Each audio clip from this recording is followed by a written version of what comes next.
bon après-midi, bonsoir, selon les lieux où vous nous suivez, en direct ou en rediffusé. Nous bénissons le Seigneur de nous retrouver à nouveau en ce jour pour cette session de partage. Nous retrouvons dans notre programme à l'écoute de la parole. Laquelle des paroles? La parole de Christ, la parole de Dieu.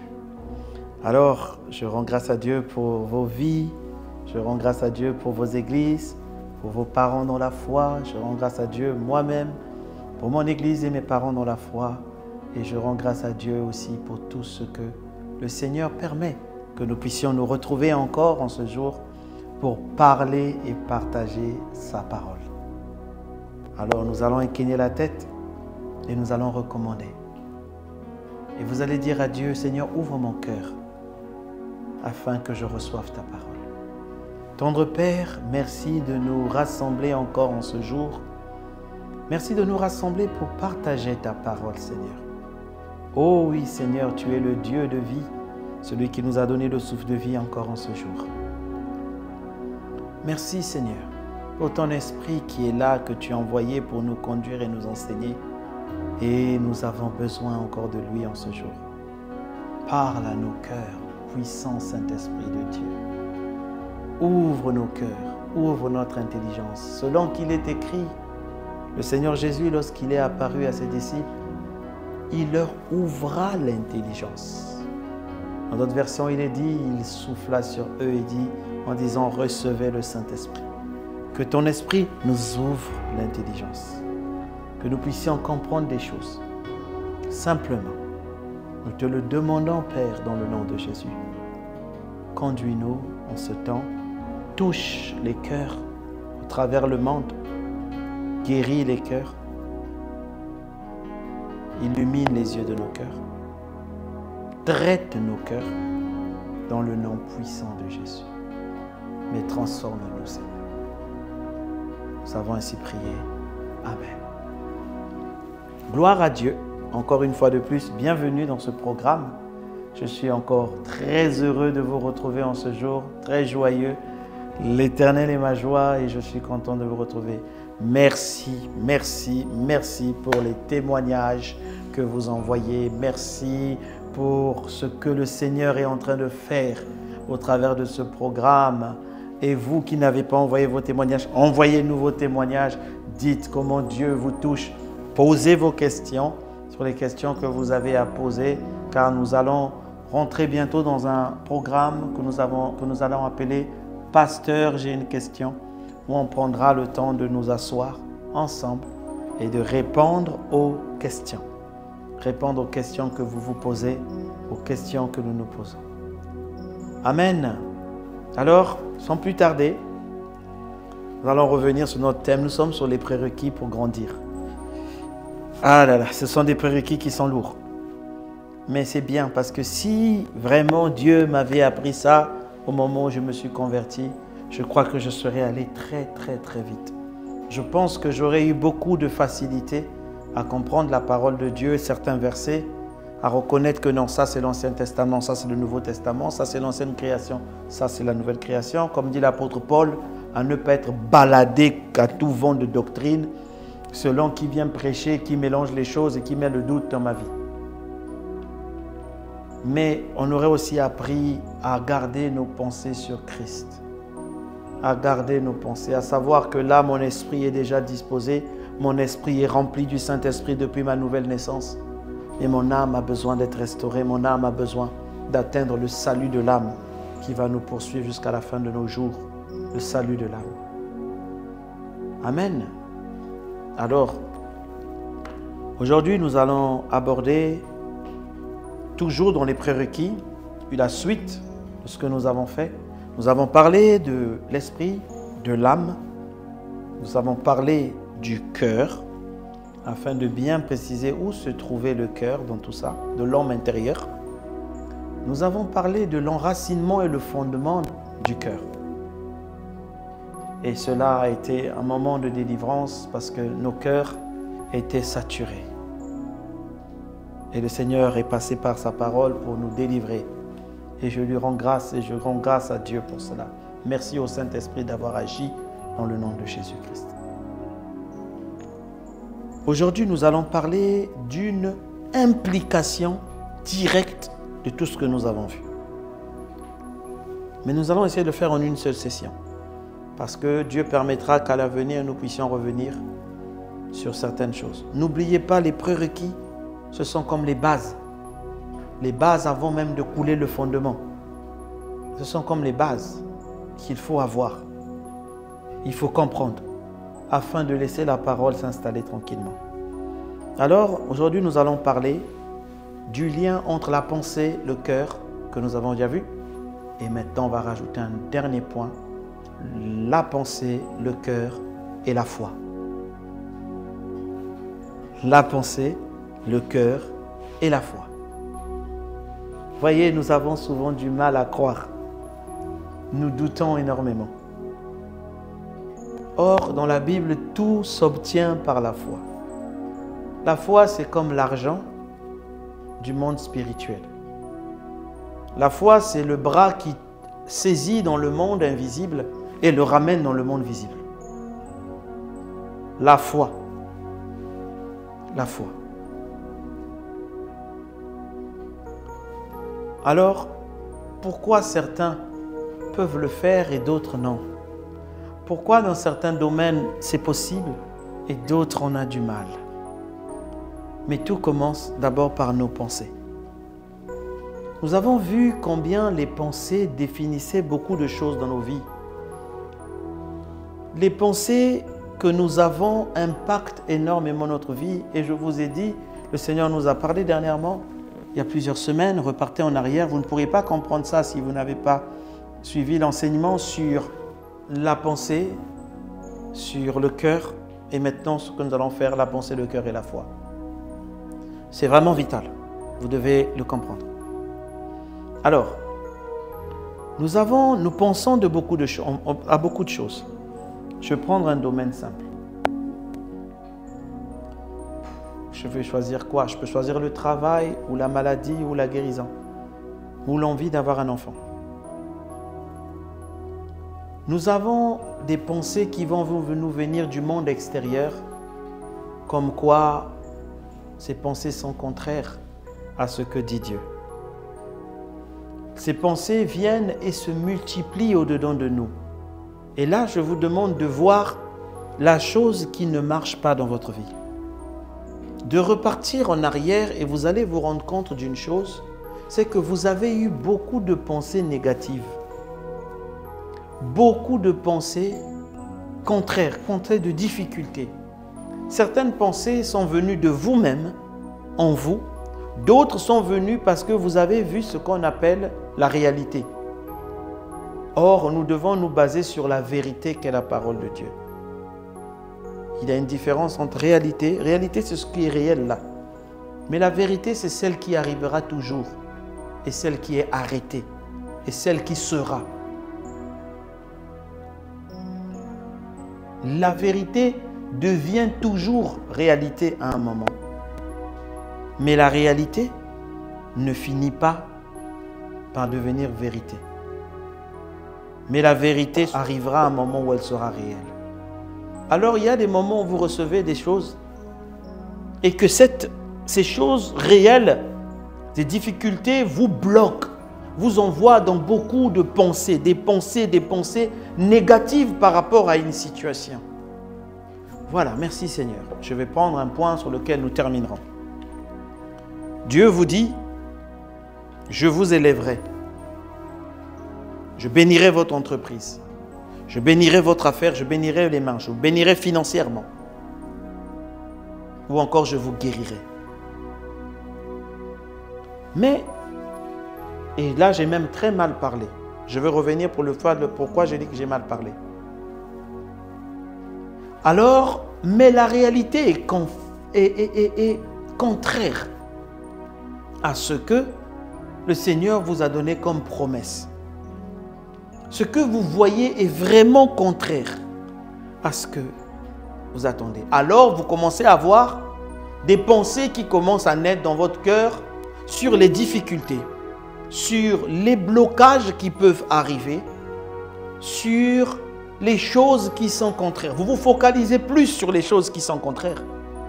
les choses qui s'opposent à ce que Dieu vous a dit. Et plus vous y pensez, plus vous y pensez, plus vous y pensez, plus vous pensez à ces difficultés, moins la vérité de la parole devient présente en vous. On va vous envoyer des diagnostics de maladies, des symptômes vont venir. Vous allez commencer à croire plus en la maladie. Vous allez avoir des difficultés, on vous a licencié. Vous allez commencer à croire plus en la pauvreté qu'au Dieu qui bénit. Le Dieu qui vous a dit, je ferai de toi une bénédiction pour les nations.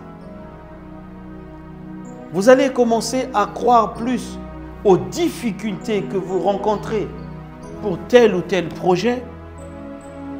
Oh, ce que le médecin dit que non, vos ovaires ne peuvent plus produire. Que ce que Dieu a dit chez lui, la stérile enfantera et la femme enfantera. Alors vous vous bombardez de ces pensées, comme nous l'avons vu. Ces pensées vont créer en vous une forme de système de pensée. Une forme d'acceptation de la situation qui est différente à celle que Dieu vous avait dit. Et lorsqu'on arrive à ce niveau d'acceptation, ça veut dire que notre cœur vient d'être touché. Notre cœur vient d'être touché. Si vous cherchez un enfant, lorsque quelqu'un vient vous offrir un cadeau d'enfant, vous dites, ah, ça, je donnerai à ma nièce, je donnerai, puisque moi, on a dit que je ne pourrais pas. Vous oubliez ce que Dieu a dit. Vous oubliez. Si on vous apporte quelque chose qui est contraire à ce que vous pensez, vous allez botter en touche. Vous voyez, quand le Seigneur a dit à Sarah, demain, l'année prochaine, à la même heure, tu auras un enfant. Elle a douté. La Bible dit, Sarah rit. Elle rit. Elle dit vraiment, est-ce que moi j'aurai encore l'envie? Est-ce que j'aurai encore la capacité? Elle était vieille. Hein? Elle était très très vieille. Elle avait des rides, elle avait quand même 90 ans. Vous avez déjà vu une mamie de 90 ans enceinte? Non. Pause. Imagine une mamie, pas ta mamie, mais une mamie. Vieille, 90 ans, avec le ventre enceinte. Vous voyez que même elle-même, elle ne le voyait pas, même toi-même, tu as du mal à voir. Alors quand le Seigneur dit, elle rit. Ça veut dire que dans son cœur était assis l'idée que moi je ne peux pas. Voilà pourquoi elle a envoyé Agar. Elle a envoyé Agar, elle a dit à Abraham, bon, peut-être que toi tu peux. De toute façon la bénédiction c'était pour toi, hein. C'est pas pour moi. Vous voyez, c'était assis dans son cœur. C'était assis dans son cœur. Ça devenait une réalité et une vérité pour elle. À dire que la vérité, Dieu avait dit que la stérile enfantera. Alors quand les pensées sont basculées, bombardées par une chose, cela vient s'asseoir dans nos cœurs. Et notre façon de penser est impactée. Nos actions sont impactées. On commence à réfléchir à l'adoption. On commence à réfléchir à un petit travail, un petit job. On perd la grandeur de l'idée que Dieu nous avait dit d'être grand, une bénédiction pour les nations. Parce qu'on a fait asseoir cela dans notre cœur. Mais de là, quand c'est assis dans notre cœur, il y a une chose qui naît, qui s'appelle désormais le doute. Le doute. Et nous bloquons la foi. Nous bloquons la foi. La foi, voilà pourquoi beaucoup de personnes ont du mal à obtenir des choses de Dieu. Parce que leur système de pensée, tellement impacté, a touché leur cœur. Et leur cœur a bloqué la foi. Bloqué la foi. J'ai vu des gens qui ont bloqué la grâce. Parce qu'ils ont dit ça, c'est pas possible. Ça. Ce n'est pas possible. Si tu ne deviens pas dans telle loge, dans tel truc, c'est pas possible que ça arrive. Ils bloquent la grâce. Mais pourquoi? Parce qu'ils ont longtemps écouté. Elles ont longtemps, ces personnes, écouté. Que ça n'arrivait que lorsque vous êtes quelque part qui n'est pas. Et qu'est-ce que cela fait? Ça bloque la grâce. Ça bloque la faveur imméritée que Dieu vous fait faire, avoir des choses par lui seul. Et ça vient s'asseoir dans le cœur. Et les décisions qui sortent créent. Vous voyez, le problème de la foi, c'est que la foi ne vient pas de l'intelligence. La foi ne vient pas de l'intellect. La foi vient du cœur. Un verset qui est très connu dit, Marc 11, verset 23, « Je vous le dis en vérité. » Regardez bien, la Bible explique la Bible. Voilà pourquoi j'aime la parole de Dieu. Parce que c'est clair, c'est vraiment clair. Si le Saint-Esprit est là pour nous expliquer. « Je vous le dis en vérité, si quelqu'un dit à cette montagne, « Retire-toi et jette-toi dans la mer. » Et s'il ne doute pas, dans son cœur, s'il ne doute pas dans son cœur, mais croit que ce qu'il a dit arrive, il le verra s'accomplir. C'est pourquoi je vous le dis, tout ce que vous demanderez, écoutez bien, en priant, croyez que vous l'avez reçu et que cela vous sera accordé. Regardez encore, il rajoute, lorsque vous êtes debout pour prier, si vous avez quelque chose contre quelqu'un, pardonnez-lui afin que votre Père Céleste vous pardonne lui aussi vos fautes. Mais si vous ne pardonnez pas, votre Père Céleste ne vous pardonnera pas non plus vos fautes. Vous voyez, c'est bizarre, il met le lien du pardon avec le fait de prier et le prier avec le fait de demander. Voilà pourquoi tout ça se passe dans le cœur. Et la dernière session, nous avons beaucoup parlé de l'amour, de l'enracinement, du pardon.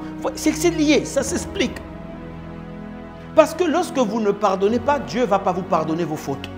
Et lorsque les fautes ne sont pas pardonnées, surtout quand on nous a bombardé sur le mérite, vous allez dire non, je ne peux pas avoir, regardez la faute que j'ai faite. Et quand vous commencez à dire je ne peux pas avoir, vous insérez le doute. Où? Dans votre cœur. Rajoutez avec la réalité qui vous envoie des informations non conformes. Le doute arrive. Mais Jésus dit une chose, il dit, s'il ne doute pas dans son cœur et qu'il croit que ce qu'il a dit arrive, il verra cela s'accomplir. Il verra cela s'accomplir. Toute montagne, tout obstacle, toute difficulté peut être enlevée de vos vies et le sera simplement par votre bouche. Vous n'avez même pas besoin de quelqu'un ou d'une relation, juste par votre bouche. Toi, montagne, ôte-toi de là, jette-toi dans la mer. Mais la clé, c'est de ne pas douter. L'apôtre Jacques l'a dit. Dans Jacques 1, verset 5 à 6, si quelqu'un manque de sagesse, qu'il la demande à Dieu, qui donne à tous simplement sans reproche. Dieu donne. Et elle lui sera donnée. Mais qu'il demande avec foi, sans douter.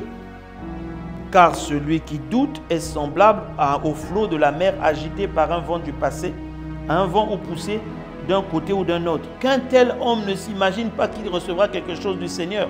C'est un homme irrésolu, inconstant dans toutes ses voies. Mais cette irrésolution, cette inconstance vient d'où? D'un doute.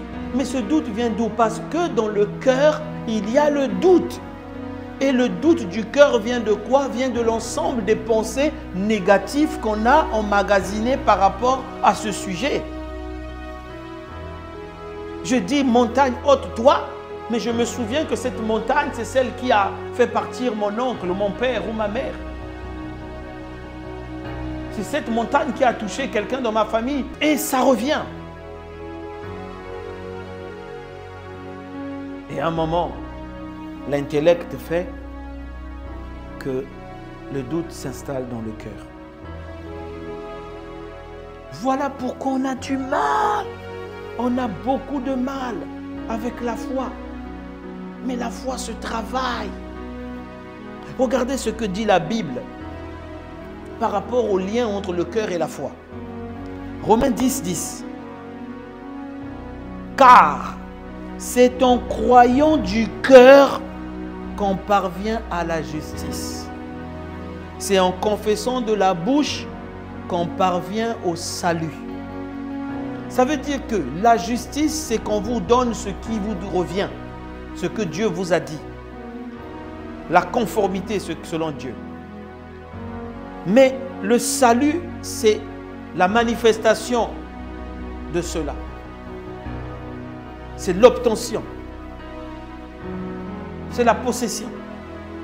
Mais voyez, il a dit, c'est en croyant du cœur qu'on parvient à la justice et en confessant de la bouche qu'on parvient au salut.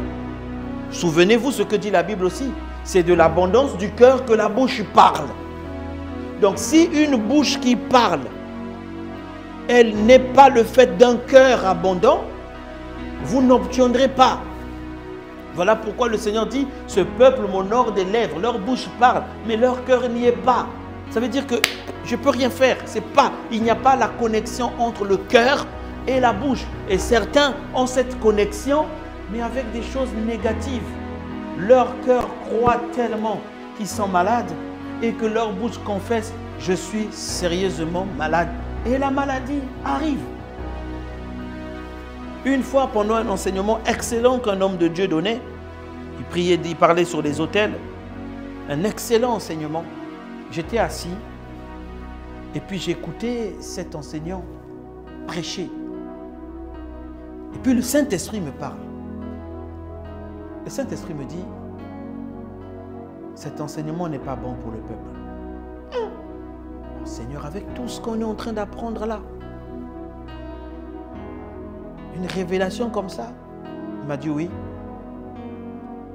Parce que lorsque tu enseignes le peuple, avec la puissance de l'onction, pour démontrer par exemple que il y a des condamnations dans ta vie,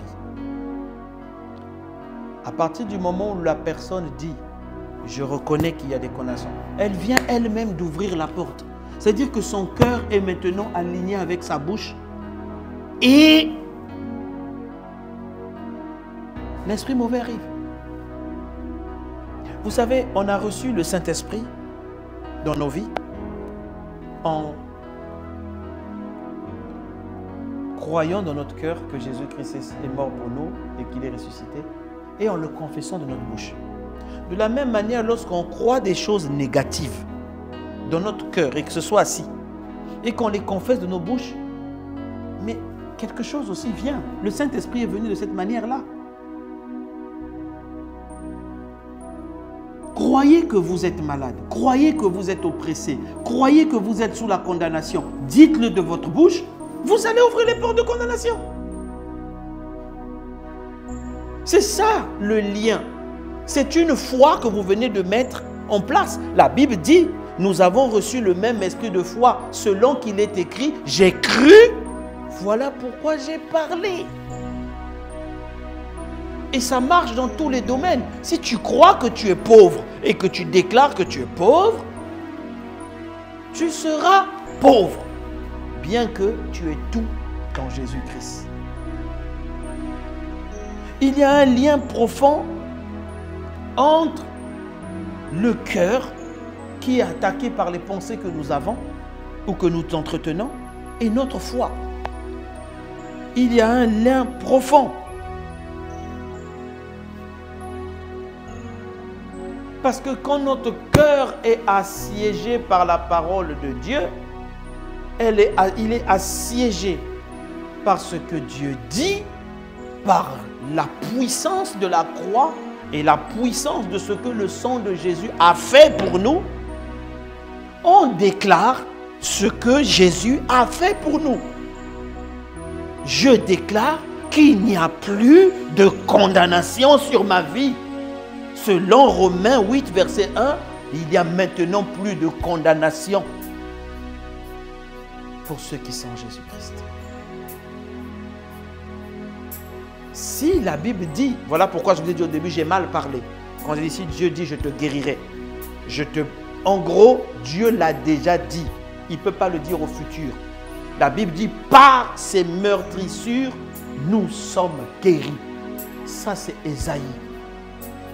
Pierre dit, par les meurtrissures duquel nous avons été guéris. Il ne dit pas nous sommes, nous avons été guéris. Mon frère, ma soeur, tu es déjà guéri de cette maladie. Mais il faut que ça s'asseye dans ton cœur et que tes pensées pensent à ce que Jésus fait. Plonge ton regard et tes pensées, non pas sur les diagnostics des médecins, mais sur la croix où le sang a coulé dans le passé.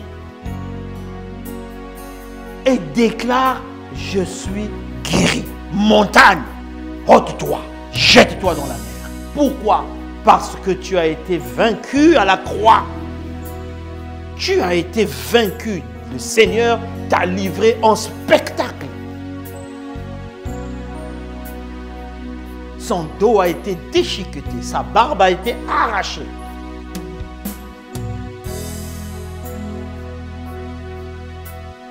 Pourquoi? Pour toi, pour que tu sois guéri. Alors, au lieu d'attendre qu'on vienne t'imposer la main, au lieu d'attendre qu'on vienne te toucher, commence à le croire. Mais c'est l'objectif du Healing School, l'école de guérison. On prend d'abord le temps de vous enseigner, que cela vienne dans vos pensées et que cela vienne s'asseoir dans votre cœur. On vous dit que lorsque l'homme de Dieu va vous toucher, le Saint-Esprit va vous guérir à l'instant. Ça devient une certitude.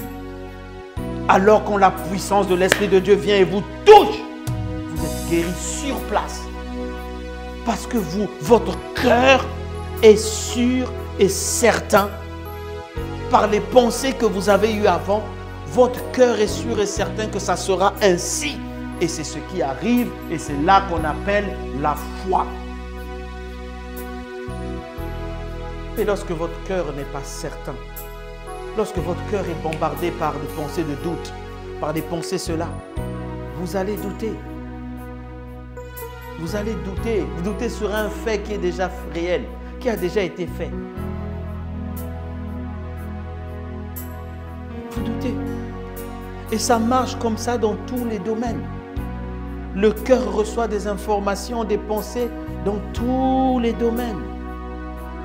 Il y a des domaines sur lesquels votre cœur va être sûr et certain que Jésus l'a fait.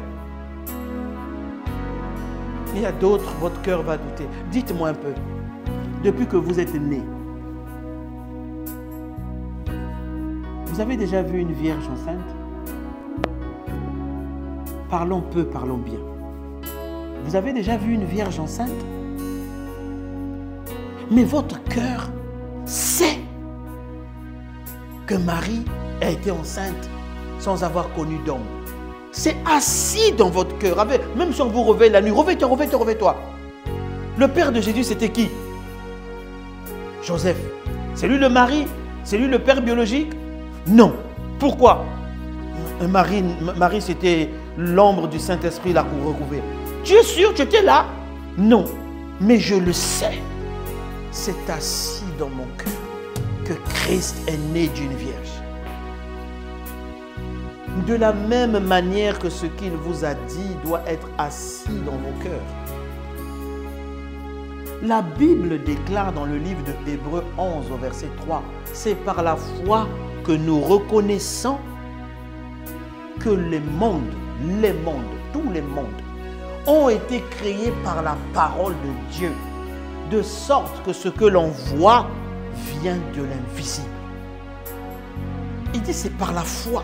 Quand on a assis ça dans son cœur, que tout ce que nous voyons vient de la parole de Dieu qui a créé au commencement, le Seigneur créa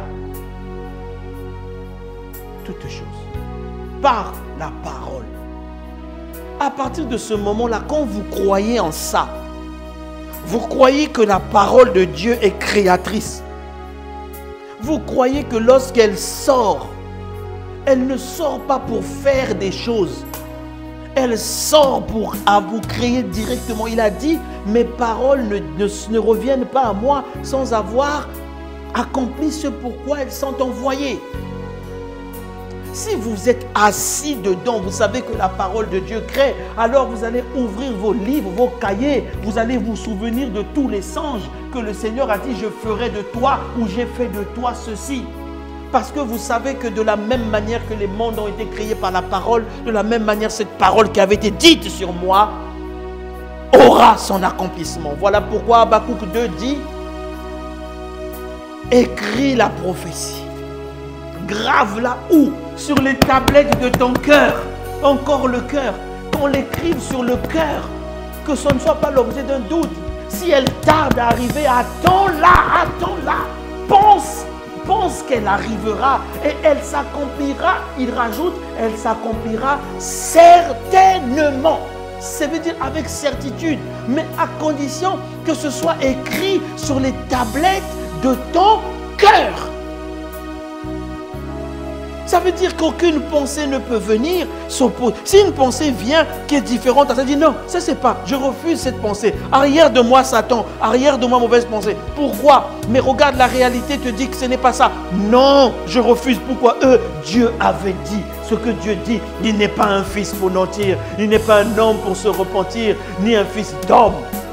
Il n'est pas un homme pour mentir, ni un fils d'homme pour se repentir. Ce qu'il dit, sa main puissante l'accomplit. Si il a dit, mon frère, ma soeur, ça ne veut pas dire qu'il le fera. Écoute-moi bien. Si Dieu te l'a dit, ça ne veut pas dire qu'il le fera. Écoute-moi encore bien. Si Dieu te l'a dit, ça ne veut pas dire qu'il le fera. Ça veut dire qu'il l'a déjà fait. Il l'a déjà fait. Quand sa parole est sortie, elle a déjà créé ça. Elle a juste positionné dans le temps. Et toi, tu vas venir à sa rencontre dans le temps, tant que tu crois. Si tu ne crois pas, tu vas passer à côté. Mais lui, il a déjà fait. Il a déjà fait. Ta foi va te conduire à la rencontre de ce que tu as demandé. Voilà pourquoi Jésus dit, il croit que ce qu'il a dit arrivera, il le verra s'accomplir. Pourquoi? C'est déjà là. Sa foi va l'emmener à la rencontre de ce que Dieu a déjà fait. Ce que Dieu a déjà dit dans ta vie, il a déjà accompli.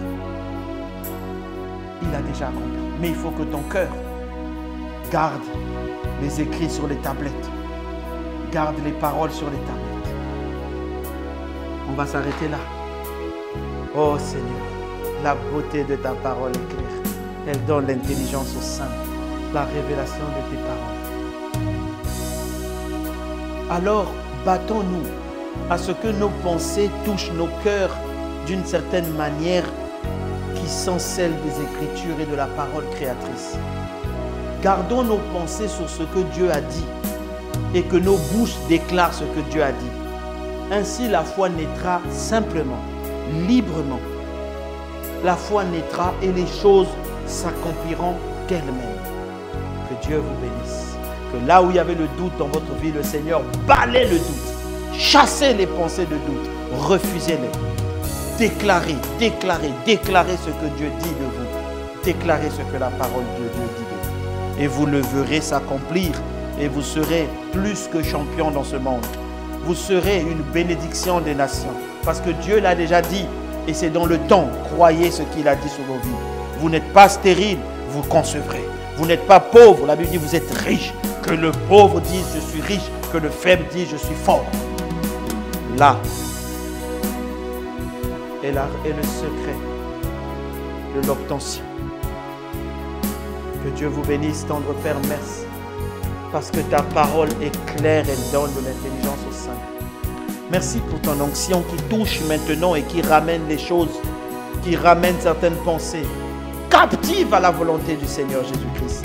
Tu changes nos cœurs et tu balaies le doute afin de laisser la foi s'exprimer. Car notre force, notre capacité, ce n'est pas nous, c'est Dieu. La Bible dit, ayez foi en Dieu. Celui qui a dit lui-même, il a déjà accompli. Merci pour la délivrance, la lumière que tu envoies dans les cœurs au travers de cette parole. Gloire te soit rendue à toi et à toi seul, Jésus. Merci pour ta puissance qui est libérée maintenant aujourd'hui sur mes frères et sur mes sœurs, sur le changement de pensée, quel que soit l'environnement, quel que soit le pays. Ils s'alignent sur les pensées de Dieu et deviennent différents au nom de Jésus-Christ. Merci Père pour ta parole qui va, qui touche et qui transforme. Dans le nom puissant de Jésus-Christ. Merci Saint-Esprit.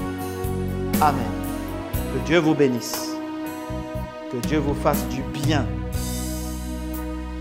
Nous nous retrouverons à la prochaine session où nous parlerons maintenant, au milieu de tout ça, comment on reçoit la parole de Dieu et comment on change.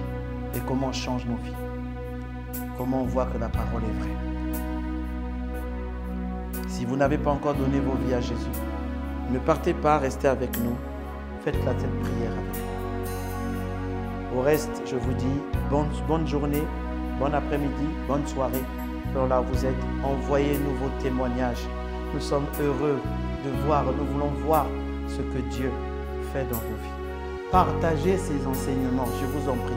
Partagez-les. C'est le meilleur cadeau que vous puissiez faire à quelqu'un. Si vous savez que quelqu'un est confronté à ces problèmes, partagez les enseignements. Faites du bien aux autres. Le meilleur don, c'est la parole. Ce que Dieu nous donne, c'est la parole. Que Dieu vous bénisse. À la prochaine session.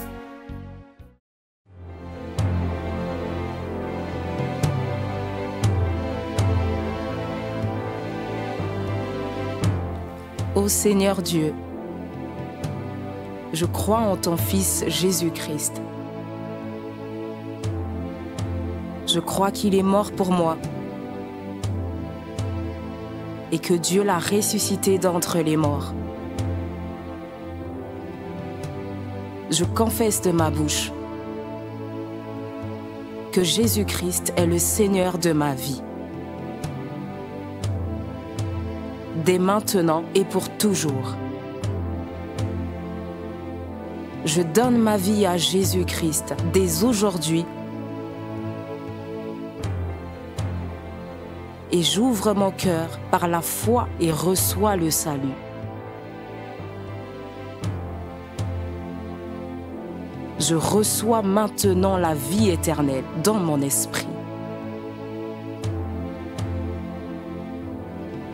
Merci Seigneur d'écouter ma prière.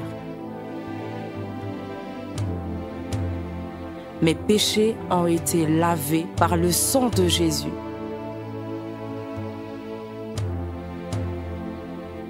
Christ vit maintenant en moi. Et je suis libre. Je suis sauvé. Je suis né de nouveau. Et dès aujourd'hui, je marche en ayant conscience de ma nouvelle vie en Jésus-Christ. Amen.